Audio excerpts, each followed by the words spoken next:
Every single one of these 3 players has sadly lost the opportunity to competitively win $1 million in one day. But how did we get here, and what makes these Roblox Obbyists losing in the final battle of the hunt different than it would have otherwise been for others? Well, on the surface, these players may not seem any different than the rest. However, the entire journey to get to this point for these players starts off with Eternal Towers of Hell.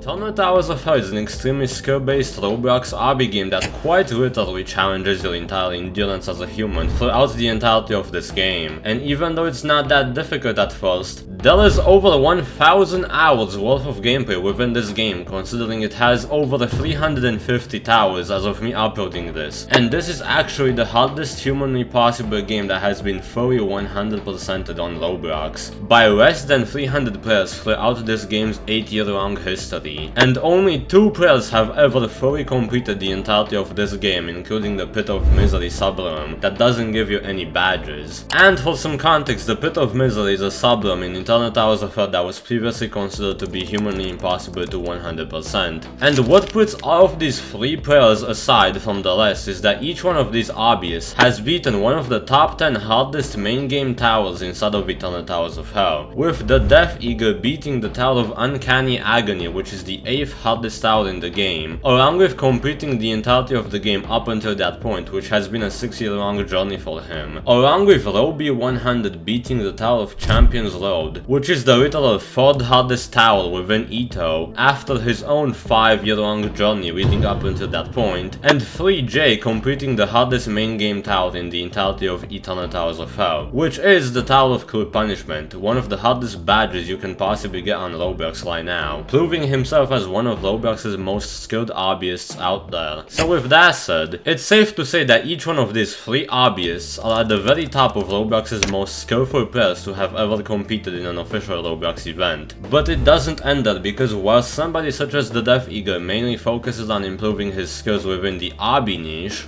3J is also a Roblox developer, and Roby 100 has literally created one of Roblox's most infamous puzzle games to ever exist. And of course, it has to be one of the literal hardest games on the entirety of Roblox as well. So it's not really a surprise that these 3 players had managed to end up in the top 10 finalists of the hunt. However, despite their impressive skill and how much they stand out unlike the rest, they had all managed to lose. But before that, let's take a look back at how they had even happened to get so far in the first place.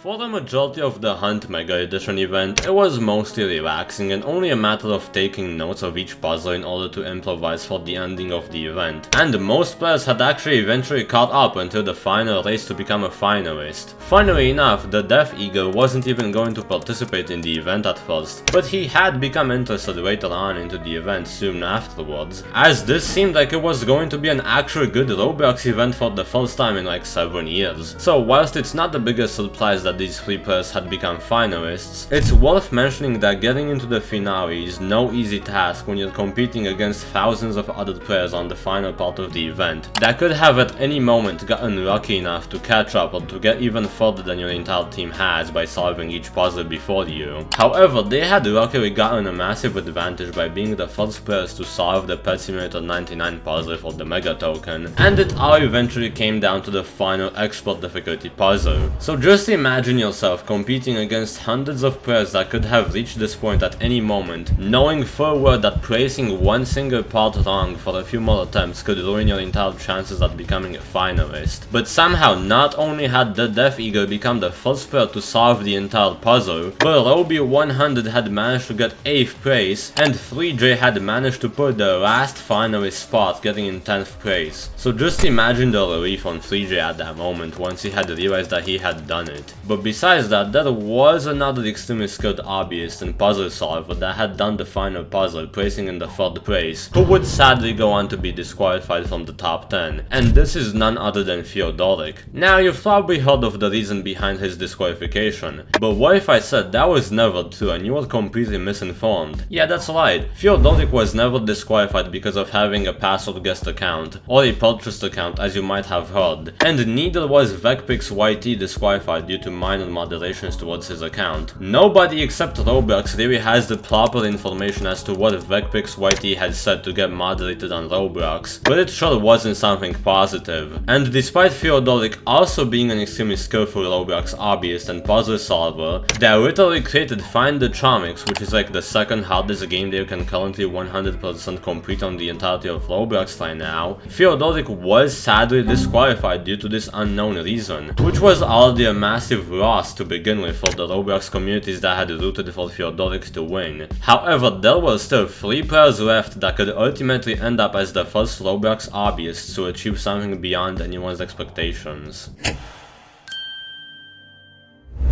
It was now time for the Death Ego, 3J, and Robbie100 to finally take their shot and risk it all for this one life-changing final battle against 7 other extremely skilled Roblox players. Nerves were at an all-time high, but focus and skill was the final option to have the highest chance of winning. Despite all of that though, the Death Ego would do extremely well throughout most of the finale and would become the fan favorite of the entire livestream. And 3J would also go on to play insanely well until he screwed up most of the Braid Ball rounds. However, he had managed to catch up by winning the final round of Braid Ball, all until Doors came by next. And now it was a game against all 3 of the remaining obbyists, where only one single player could be part of the final 4 players. So Jay, the Death Ego, and Robbie were all going against each other, where only one of them could move on to the next part and the rest would be eliminated. And in the middle of chaos, 3J had picked up a stop sign and killed Ego with it. But unbeknownst to Jay, Robbie actually had more points to him at this moment, so this was actually a grave mistake as he had ruined both his own chance and Ego's chance to get into the finale. So with the Death Ego now eliminated, it was only a game between Robbie and Jay. And Robbie would go on to find a hiding spot before Jay could, even though he tried to use the box and hide underneath it. And so Robbie would end up ultimately moving on. But this didn't really matter since Jay would have been eliminated either way as he had less points than Robbie. So now Robbie had become the next fan favorite for this final part of the event. And the next games were Driving Empire and Rivals, with Tower of Hell being the final game, where Robbie would have 100% taken the victory if he had gotten to Tower of Hell.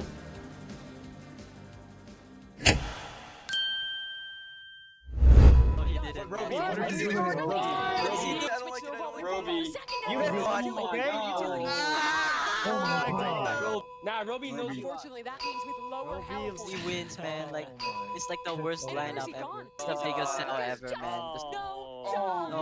Why? Why? He wins the round. He's our second contestant. Oh my god. When your main skill set is mainly focused on obbies and puzzle solving, Rivals is definitely not going to be as easy for you, and with Robbie100 choosing the sniper instead of the assault rifle that everybody else had chosen, he would end up missing a lot of times as he was extremely nervous and wasn't really used to the setup that Roblox had provided. So Dudadad had won against him despite Robbie having previously practiced for hours with the sniper, which marked Robbie100 as the final obbyist that could have taken everything home, but instead he had lost. And to make everything worse for Robbie, the next game would have been Tower of Hell, where Robbie100 would have immediately gotten further than his opponent, who would have been ShapePH. Despite that though, Dudadad winning against Robbie would make things more fair for Shape, who ended up winning the $1 million instead, since if Robbie had gotten into the final round with Shape, Robbie would have immediately been ahead of Shape and taken home the $1 million.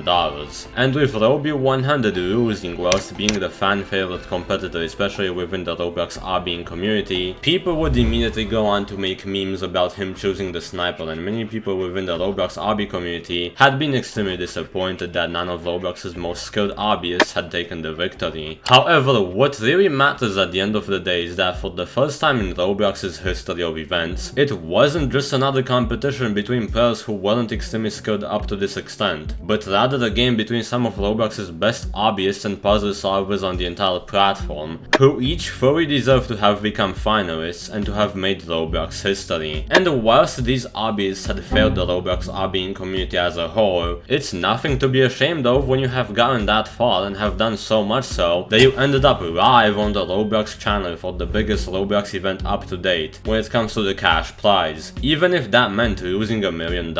And whilst Shape might not have been an obbyist, this was after all a competition that required many different skill sets, and it's impossible to say that none of these players fully deserved $1 million.